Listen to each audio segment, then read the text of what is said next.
সুপ্রিয় শিক্ষার্থী বন্ধুরা, সকল আমার সালাম গ্রহণ করবে। আসসালামু আলাইকুম রহমতুল্লাহি আবরকাত। আশা করি সকলেই ভালো আছো। তোমরা যারা সপ্তম শ্রেণীতে, কিছুদিন পরেই তোমাদের বার্ষিক পরীক্ষা অনুষ্ঠিত হবে। তো বার্ষিক পরীক্ষায় বাংলা যে বিষয়টা, সেই বিষয়টার প্রশ্নটা কীরকম হবে, অনেকের প্রশ্ন ছিল যে বাংলায় কি কি আসবে, হয়তো বা অনেকে জানো, অনেকে জানো নাই। তো নমুনা প্রশ্ন আমি তোমাদের সামনে একটা তুলে ধরছি, যেই প্রশ্নটা দেখলে তোমরা বুঝতে পারবে তোমাদের স্কুল থেকে কীরকমভাবে প্রশ্ন করবে। এখানে তোমাদের বাংলায় নৈবৃত্তিক অভিজ্ঞতা থাকবে ও রচনামূলক অংশ থাকবে। নৈবৃত্তিক অংশতে তোমার পূর্ণমান 25, এই জায়গায় তোমার বহু নির্বাচনী প্রশ্ন থাকবে 15টি, আর অতি সংক্ষিপ্ত প্রশ্ন এক কথায় উত্তর থাকবে তোমার হচ্ছিল 10টি। ঠিক আছে, তাহলে 15 আর 10 25টি প্রশ্নের জন্য তোমার 25 নম্বর, প্রতিটি প্রশ্নের মান 1 করে। তোমরা এই যে প্রশ্নটা, এটা সাজেশন হিসাবে তোমরা ব্যবহার করতে পারো চাইলে। এরপরে আছে তোমার রচনামূলক অংশ, মান হচ্ছে এখানে 75।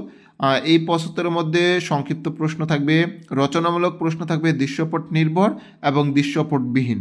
তো তোমরা প্রথমত সংক্ষিপ্ত প্রশ্ন দেখতে পাচ্ছ, এখানে 10টা সংক্ষিপ্ত প্রশ্ন আছে, প্রতিটার মান তোমার 2 করে, 10 দোকানে তোমার 20। এই যে তোমরা এখানে সংক্ষিপ্ত প্রশ্নগুলো দেখতে পাচ্ছ। তোমরা চাইলে কিন্তু এই ভিডিওটা একটু শেয়ার করে রাখতে পারো তোমাদের টাইমলাইনে, যাতে করে পরীক্ষার আগের দিন তোমরা এই জিনিসটা ভালোভাবে বুঝে যেতে পারো। রচনামূলক প্রশ্ন থাকবে দৃশ্যপটবিহীন, মানে দৃশ্যপট থাকবে না কোনো। এখানে 5টি থেকে যে কোনো 3টি প্রশ্নের উত্তর দিতে হবে। প্রতিটা প্রশ্নের মান হচ্ছে 5 করে, 3 5 তোমার 15 নম্বর এখানে থাকবে। এখানে 5টা প্রশ্ন তোমার রয়েছে, এর মধ্য থেকে যে কোনো 3টা প্রশ্নের উত্তর তোমার দিতে হবে।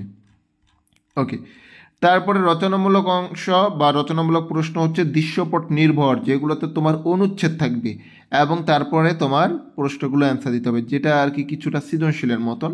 এই অনুচ্ছেদ পড়ে তোমার কি করতে হবে, ক এবং খ নং প্রশ্নের উত্তর তোমার দিতে হবে।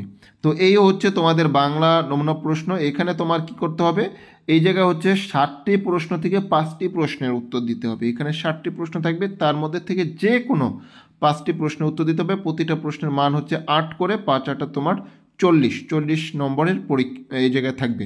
তো এই হচ্ছে তোমাদের বাংলা যেই নমুনা প্রশ্ন, সেই নমুনা প্রশ্নটা তোমাদের দেখিয়ে দিলাম, যাতে করে তোমরা বুঝে দিতে পারো যে তোমাদের প্রশ্নটা কীরকম হবে।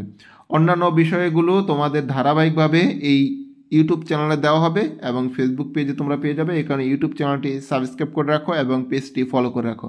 ভিডিওতে একটি লাইক দিবে এবং কমেন্ট করে জানিয়ে দাও কোন কোন বিষয় রাখবে এবং ভিডিওটি কেমন লাগলো তাও জানাতে পারো। দেখা হবে পরবর্তী ভিডিওতে। সে পর্যন্ত আল্লাহ হাফিজ, আসসালামু আলাইকুম।